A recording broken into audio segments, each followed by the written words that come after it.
Imagine being so good at what you do that the world's biggest superpower fears your talent. This week, Donald Trump told Google and Microsoft to stop hiring Indians. Not Chinese, not Europeans, Indians. Why?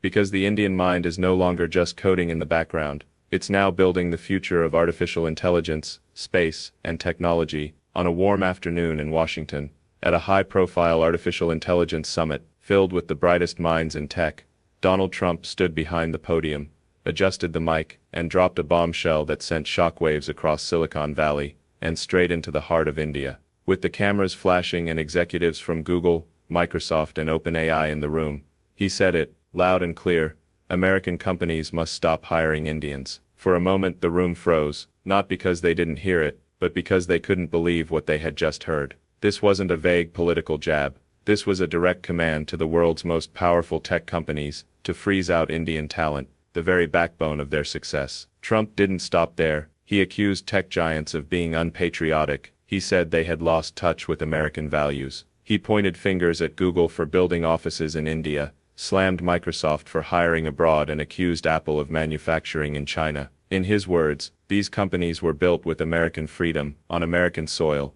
and now they're investing in India, building in China, and stashing profits in Ireland. And then came the real agenda: hire Americans, think American, work for America. On the surface, this might look like another America First moment, but let's decode what just happened. Trump didn't say don't hire foreigners. He didn't say stop outsourcing. He said stop hiring Indians. That's targeted, that's intentional, that's revealing. It shows where the real fear lies. Because among all the global talent pools, it's Indian engineers, Indian coders, Indian AI specialists, Indian leaders, who have become the most dominant force in tech. Just look at the data. Over 70% of H-1B visas, the golden ticket to tech jobs in the US, go to Indians. From Google's Sundar Pichai, to Microsoft's Satya Nadella, from chip designers to AI lab researchers, Indian minds have reshaped the global tech landscape, and now they are no longer just the workers. They are the leaders, the strategists, the innovators. That's what makes Trump nervous. He's not just fighting a political battle, he's fighting a psychological war against India's rise. Because Indian excellence has reached a level where it can no longer be ignored or controlled. Let's ask the question no one in Washington dares to answer publicly: why Indians? Why did Donald Trump single out Indian professionals when addressing America's most powerful tech companies? Not Chinese, not Mexicans, not Europeans, Indians. The answer is uncomfortable and powerful. Because Trump doesn't fear immigrants. He fears intellectual dominance. He fears a non-Western mind outperforming the Western system. And in the last 2 decades, no group has risen faster, performed better, and disrupted harder in tech than Indians. Just look at the hard facts. Over 70% of H-1B visas, the specialized work visas for high-skilled talent, go to Indian nationals. In top tech firms, from Google to Microsoft, from Intel to IBM, the leadership bench is filled with Indian-origin executives. Indian engineers, coders, and AI scientists now form the backbone of Silicon Valley's innovation pipeline. And we're not talking about low-wage outsourcing. That era is long gone. This is a new generation of Indian minds who aren't just solving problems. They're creating new paradigms in artificial intelligence, machine learning, quantum computing, chip design, and clean energy. These are the minds who built GPT models, who designed Intel's next-gen architecture, who are laying the foundation for the future of space tech and climate AI. Trump sees that. And for a man obsessed with American exceptionalism, watching non-Americans excel within America's own system triggers a deep instinctive insecurity. Because it reveals a truth he can't admit on stage. The future of American technology depends on Indian intelligence. Without Indians, big tech slows down. Without Indian talent, the US loses its edge in innovation, in patents, in global influence. The dominance of Google, the evolution of Microsoft, the resilience of Apple's supply chain, they're all connected to Indian problem solvers, who work quietly, relentlessly, and with extreme precision. But here's the twist: these Indian minds are no longer dependent on American visas or validation. They're building unicorns back home. They're leading AI research in Bangalore and Pune.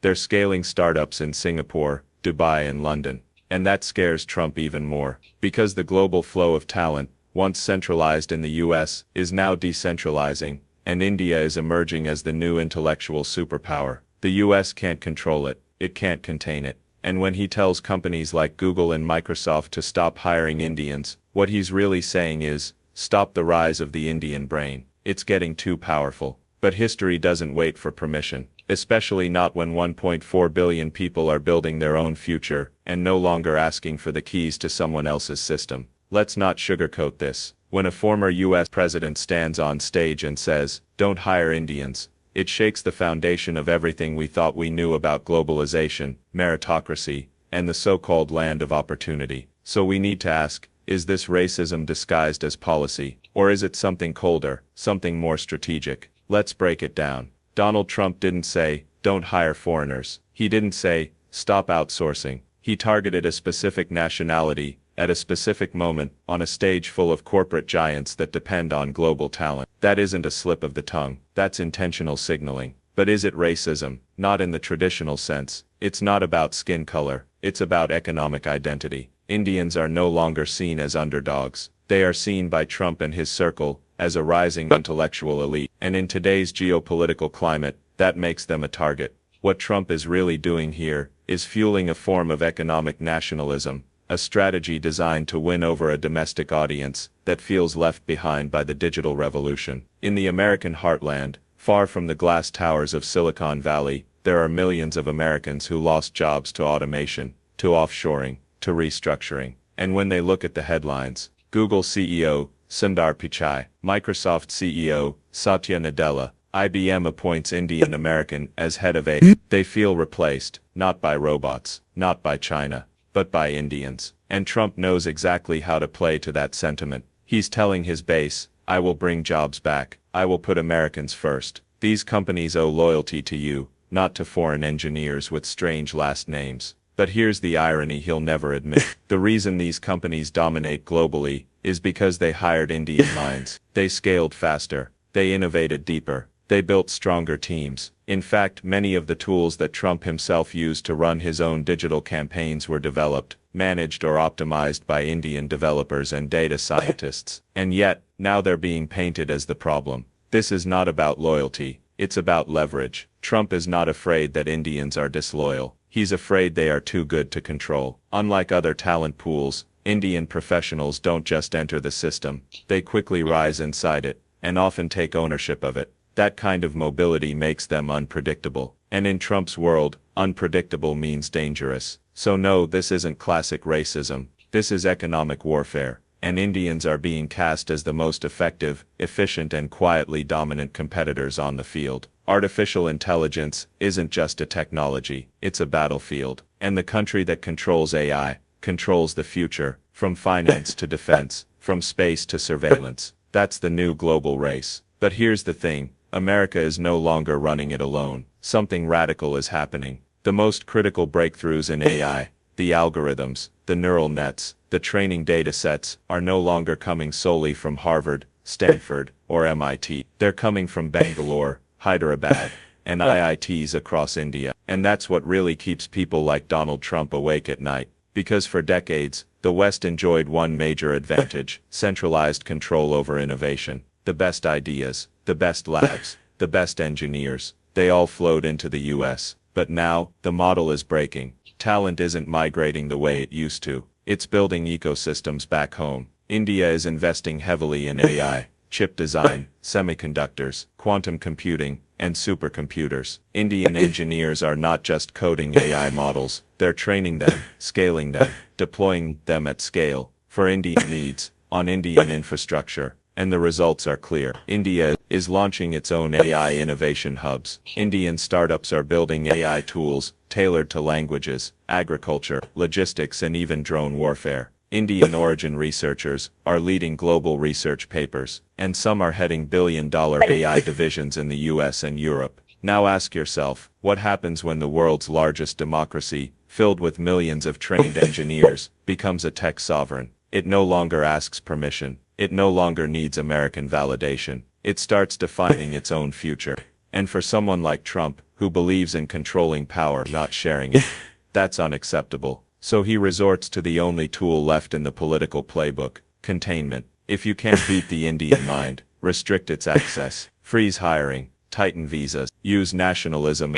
But the truth, it's too late. India has already passed the point of dependency. We're no longer exporting brains. We're building industries, no longer asking to be in the room. We're designing the room. Whether it's AI that speaks 22 languages, or chips designed for subcontinental needs, the age of Western monopoly over innovation is. Trump senses that, and so do the corporations he's pressuring. Because the real fear is not that Indians will take American jobs. The real fear is that Indians will build better systems, without America at all. Beneath the politics, beneath the press conferences, beneath the slogans like America First, lies the real reason behind Trump's warning to Google and Microsoft. India is no longer playing by the old rules. For decades, Indian talent was seen as a resource, skilled, efficient, affordable. It powered American companies, built their infrastructure, scaled their platforms, and in return, America offered visas, jobs, and opportunity. But that equation has changed.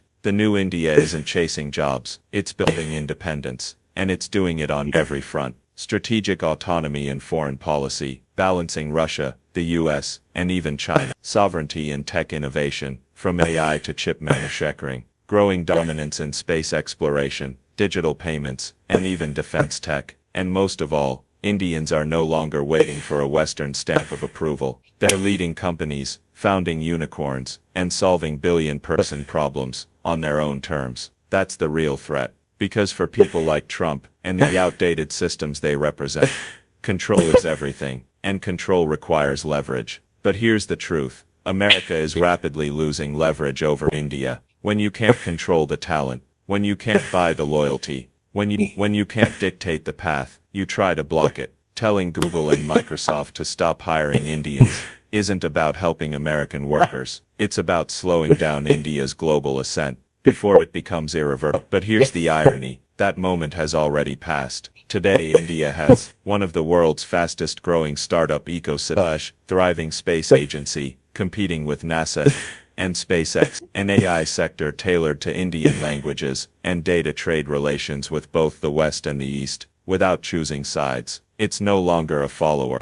It's a player, a major one. And when Indian origin leaders, like Sundar Pichai, Satya Nadella, Arvind Krishna, and Pesh Agarwal, are running American tech empires, the US system finds itself in a quiet identity crisis. Who owns the innovation? Who sets the rules? If Indians are creating the future, who gets to lead? That's the fear Trump is voicing, whether he realizes it or not. It's the fear of a reversed power structure, where Indian engineers don't just build the world's most advanced systems, they also decide how those systems are used, who benefits from them and who doesn't. That's not just job loss, that's geopolitical shift, and for those clinging to a unipolar world order, it's terrifying.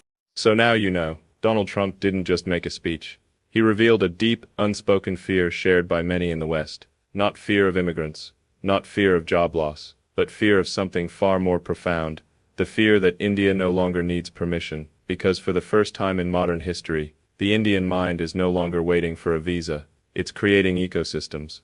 It's scaling revolutions. It's rewriting the rules of global power. Let's be clear. Trump's words were not a rejection. They were an acknowledgement, a sign that India is now too big to ignore, too smart to contain, and too fast to stop. When a superpower tells its largest companies not to hire Indian talent, it's not because that talent isn't good enough, it's because it's too good. And here's the most beautiful irony of all. The Indian mind didn't rise by conquering others. It rose by building, by solving, by learning, by adapting, and by never giving up. That resilience, that quiet, unstoppable, almost spiritual persistence, is what makes India the most underestimated superpower in the 21st century. Today you don't need to be in California to change the world. You can do it from Pune, from Hyderabad, from Bengaluru, from your laptop, because global influence is no longer about borders. It's about brilliance. And India, it has brilliance in abundance. Now we must understand this moment for what it really is. Not an insult but a signal. The West has begun to resist what it can no longer dominate. And that's your cue. Not to protest, not to beg, but to build even faster, to scale even higher, to make the Indian brain not just the engine of the future but the mind that defines it. So next time someone tells you Indians are being rejected, remember this. You're not being rejected, you're being recognized as a global threat to stagnation, and that's not something to fear. That's something to celebrate. The Indian century isn't coming. It's already here. If this message resonates with you, if you believe in the power of the Indian mind, leave a comment below. Where do you see India in 2047? Let the world know. We're not asking for permission anymore. We're setting the terms.